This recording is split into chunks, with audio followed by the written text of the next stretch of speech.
Hello and welcome everybody to the Winter Holidays event part 1, and we're kicking off by going lucky friends with Barside 2, which is rather smashing because we've just stocked up on the old 7km event eggs, and there's a Delibird with honestly the best looking backdrop I think there's ever been. The whole biomes and everything, even the beach biome, which I'm hoping we can explore when we maybe go down to Kew later in the week, gets a little Christmas festive kind of vibe, which is lovely. Sandygast is the brand new shiny, and if you haven't checked out some of the videos recently, that thing becomes a volcanic pile of sand. It goes black, which is just insane. Great shiny family. However, the other one that's new is the costume Dedenne, which we've done 3 raids of already, thanks to the APAC peeps. Unfortunately, no shiny, as you can see, and all fairly terrible, but it is raid locked, which honestly, I think is a crying shame, and particularly since it's not even featured in part 2 at all. It's not even in research. Timed research, of course, is fire and ice themed, so we've got to catch some bits and pieces, explore and whatever, and there's collection challenges, which, I mean, we're going to have to do some raids. 100% we're going to drop the daily incense, because from what I've heard, costume Pokemon can come off daily incense, so I highly recommend you drop the Roar of Time and the daily incense as well. The Christmas backdrop looks better than ever because of the biomes. Think it's amazing. Loved seeing it when I checked out some of the APAC stuff this morning. Let me know your thoughts and feelings of this Winter Holidays event below, because I like what they've done with the fire and ice theme, because it's kind of Northern Hemisphere in the winter, Southern Hemisphere are in the summer. Looking at Zoe 2 Dots, who's on the beach in her video trying to get Sandygast. Very different scenery here.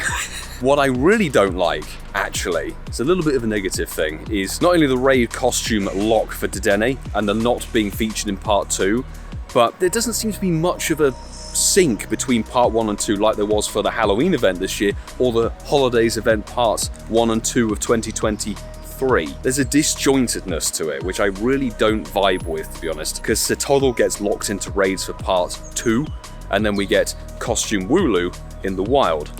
Shiny? No, not a shiny Dratini. Now, there are field research tasks which are going to be needed to note. So, catch 10 ground type is going to give you Sandygast, and catch 10 Pokemon of general gives you Eevee, as well as catch 15 fire type, which is interesting to see. Catch 20 gives you Cryogonal. So there's some ways to get some bits and pieces. Quite a nice limited research pool, but there was meant to be paid research, and the ticket's still not in the shop. So I hope Niantic bucked their ideas up.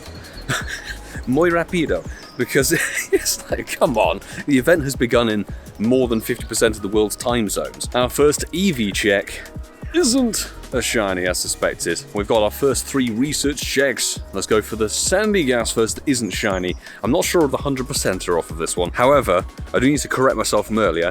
15 fire type is actually a Alola Marowak. Not quite sure why GoHub didn't have that listed on their thing, but hey ho. Because it is a Alola Marowak, so there you go. There's a way to get a boosted shiny through that. There's something, we've done half a lap of Walpole, and it honestly seems like they've nerfed just general spawns. Don't know whether it's just because the event's got going here and the things are refreshing and taking their time. Maybe it's the first hour being a bit flat. Where there would be clusters and stuff, there were no Pokemon at all. It was quite surreal. Well, this is a rather interesting turn of events. So something that wasn't listed as being in the wild is in the wild. You can see there's no incense icon next to that lovely costume Psyduck that, of course, was the brand new one last year for the event. It's in the wild. Very rare, perhaps, not maybe an event spawn, maybe just be a leftover one. If you can find a Psyduck nest, I don't even know if Psyduck nests this season, but maybe it does, maybe it doesn't. Great. 0 star. 2 more Sandygast checks, finally, with a bit of help from Daily Incense. That's not a shiny, with 514. Actually, do you know what? We should stack them, really, to help with future research. Check 2, not the shiny. We finally completed 2 kilometers, which means we can claim this for a Bergmite. Oh, Delibird! With the bow, mind you. Costume Delibird is back. But only for part 1, again. Part 1 exclusive.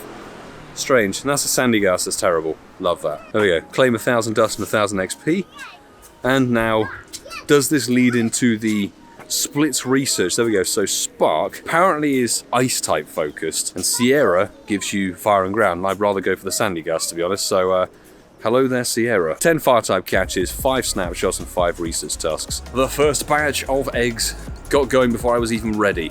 Charcadet, I have a horrible feeling, since that's the non-shiny one, that we're going to see tons of it. Egg number 3. It's a Cubchoo costume. Come on. There's a Hisuian Growlithe, it's a fire type. Be something decent, no, it's a Growlithe. You do get Pichu in here, despite what the eggs are showing. There's a Holidays field, but you can see Pichu. Fantastic. Come on. there's the Pichu. A smattering of a bit of everything, I think, which is actually quite good. Was there any? No. As is per usual, no 4-star goodness. Come on! Not shiny. Again, accidentally went straight through the eggs. I was trying to click a Delibird. There is a nice Pichu. Some shiny vibes from the eggs would be great, but egg luck recently has been pretty terrible. Come on! There's a Charcadet, no surprise. Wonder if that will be shiny in 2025. And is that my adventure sink? I shouldn't. Is Amora in the eggs? Unfortunately, I think Amora actually is in the eggs. It is an ice type after all. At least it can be shiny. Oh dear, oh dear.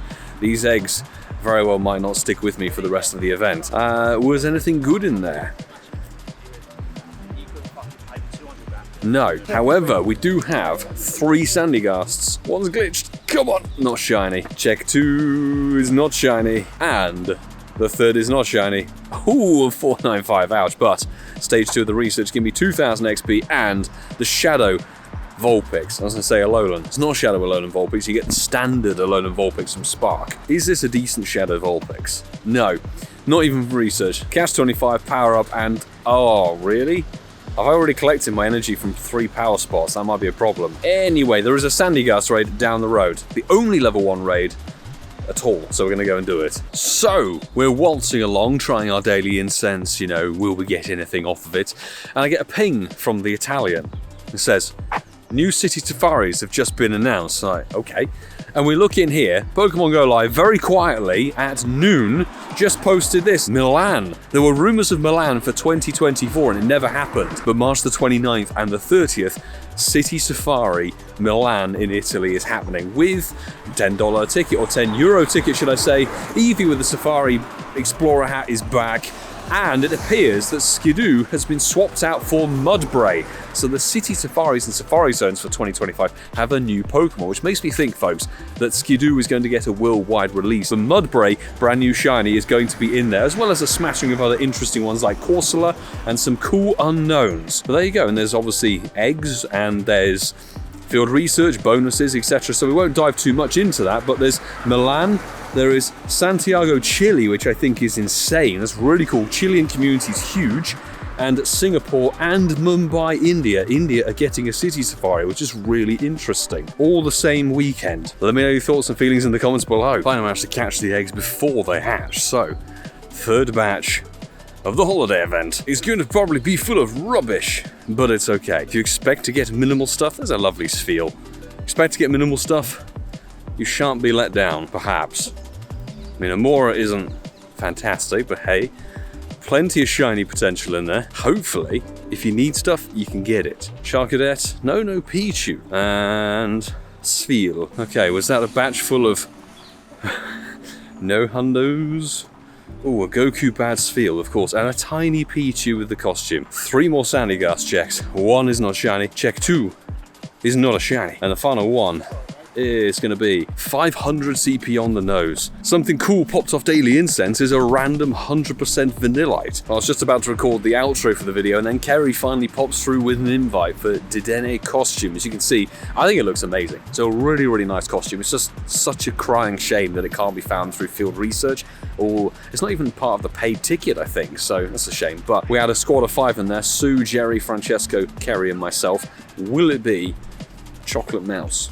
It is not, but it looks fantastic. Oh, 1007. I will say Dedenne is very unlikely to sparkle for me because I got one in 2023 as part of London Go Fest, and I've never had one ever since that. It took a London Go Fest to get me the shiny, and ever since then, never had one. I actually got one on my 2nd ever Pokemon Sleep encounter, for anybody who does that game, but as you can see, this is pretty flat and dead. It's a fantastic little costume with the hood, the little things, and it's got stuff on the tail. It is available on the Pokemon Center, by the way, as an actual plush. And we're now going to wrap up this first day, just because, I can't believe I'm saying this, but there are no 1-star raids anyway. It's ridiculous. Literally no Pikachu, no Dedenne, no Psyduck, and what's the other one? Sandygast, so we actually did zilch at all. So we will get back out for more of a quest grind, because I think it's got some good potential for this event. And, well, the paid ticket will undoubtedly come into the game this afternoon, probably before you see this video, so hopefully we can get that back in to a later piece of content. But first impressions of this event is I think it could be better, but it's not the worst. Sandygast is sort of fairly common in the wild, and the quests seem really good. So the field research chase is solid. However, the raid game I think is apocalyptically poor, which is a real shame. But even the 3 stars, I'm looking here, the event's been going for nearly 3 hours and it's all Mega Latios. There's a couple of 1 stars now appearing, finally, at 1:30. I think it could be better. But let me know your thoughts and feelings in the comments below, of course. And don't forget, if you enjoyed, hit that subscribe button down below. I would greatly appreciate you joining along for the journey. And of course, thanks very much to every single person over on the Patreon squad who really do help keep this channel rocking and rolling with the content, the challenges, the live event travel with, we just talked about the city safaris coming up in 2025. That's going to be really exciting. I wonder where the Go Fests are going to be. We have Unova and all the other bits and pieces. It really does make a huge difference, all of your extra contributions. So thank you for your extra support. If you'd like to see some more videos from here, go and check out one of the 2 there on the screen. Don't forget to hit that subscribe button with the notifications on so you don't miss any future content. And well, we usually do live stream, but unfortunately logistics mean that Bergmite and Slugma and Mega Latios Radar have had to be canned, so I apologise for that, but we will live stream in the future. And until the next time, I'm going to say, do take care.